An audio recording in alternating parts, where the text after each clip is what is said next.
میرا پیارا نبی کتنا پیارا نبی، ساری دنیا کا ہے وہ دولارا نبی۔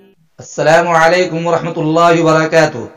محترم ناظرین و سامعین، آج میں آپ کی محفل میں ٹائی لگانے کا شرعی حکم کیا ہے، اس اہم عنوان کو لے کر حاضر ہوا ہوں۔ معاشرہ کا سلگتا ہوا ایک اہم مسئلہ ٹائی ہے۔ ٹائی لگانے کا حکم کیا ہے؟ دراصل آج کل ٹائی کے استعمال کا رواج بہت عام ہے۔ ٹائی باندھنا اسکولوں کے یونیفارم میں داخل ہے۔ بعض کمپنیوں اور آفسوں میں بھی ٹائی ایک لازمی لباس ہے۔ بعض لوگ کہتے ہیں کہ عیسائی اپنے عقیدے کے مطابق حضرت عیسیٰ علیہ السلام کو پھانسی دی گئی تھی، اس وجہ سے پہنتے ہیں۔ تو ٹائی پہننے کا کیا حکم ہے اور اسلام اس سلسلے میں کیا کہتا ہے؟ اس سوال کا جواب آپ غور سے سنیے اور ہر فرد مسلم تک اس کو پہنچانے کی کوشش کیجیے تاکہ حقائق ہر ایک تک پہنچ سکے۔ یہ بات ابھی تک متحقق نہیں ہوئی ہے کہ عیسائی اپنے مذہبی شعار یا عقیدہ صلیب کی بنا پر ٹائی کا استعمال کرتے ہیں۔ البتہ ہماری بدقسمتی ہے کہ مغربی تہذیب سے جو چیز آتی ہے ہم اسے اپنی زندگی اور تہذیب کا ایک لازمی حصہ بنا لیتے ہیں۔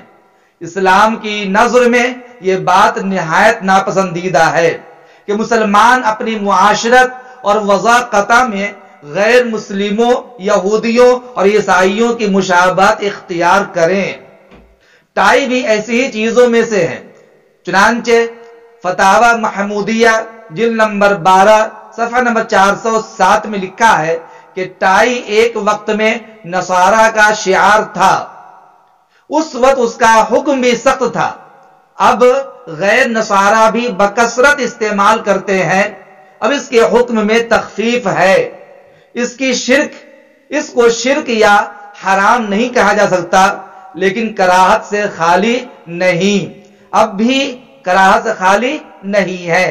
تاہم چونکہ ٹائی کا استعمال کرنا صلحاء شرفاء کے لباس کا حصہ نہیں بلکہ فساق و فجار یا ان سے مرعوب لوگوں کے لباس کا حصہ ہی سمجھا جاتا ہے، اور جو لباس فساق و فجار کا شعار ہو یا اس میں فساق و فجار سے مشابہت نظر آتی ہو، اس کو استعمال کرنا صحیح نہیں ہے۔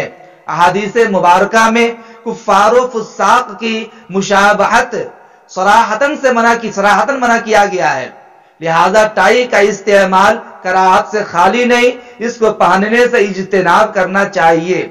چنانچہ سنن ابو داود حدیث نمبر 4031 میں من تشبہ بقوم فہو منہم، حضور کا فرمان ہے جو شخص کسی قوم کی مشابہت اختیار کرے اس کا شمار اسی قوم سے ہونے لگتا ہے۔ لہذا فساق و فجار کے لباس میں سے ٹائی کا استعمال کرنا ہے۔ ہمارے صلحاء شرفاء اللہ والے اولیاء اللہ کے لباسوں میں اس کا شمار نہیں ہوتا ہے، لہذا جہاں تک ہو سکے اپنے آپ کو ٹائی استعمال کرنے سے بچائیے، امت کے نوجوانوں کو بچانے کی کوشش کیجیے، لیکن ہم اس کو ڈائریکٹ حرام اور شرک نہیں کر سکتے۔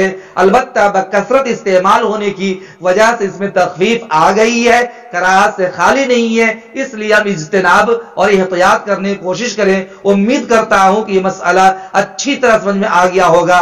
اللہ تعالیٰ سبھی نوجوانوں کو سمجھ کی توفیق عنایت فرمائے اور عمل کرنے کی توفیق عنایت فرمائے۔ السلام علیکم ورحمۃ اللہ وبرکاتہ۔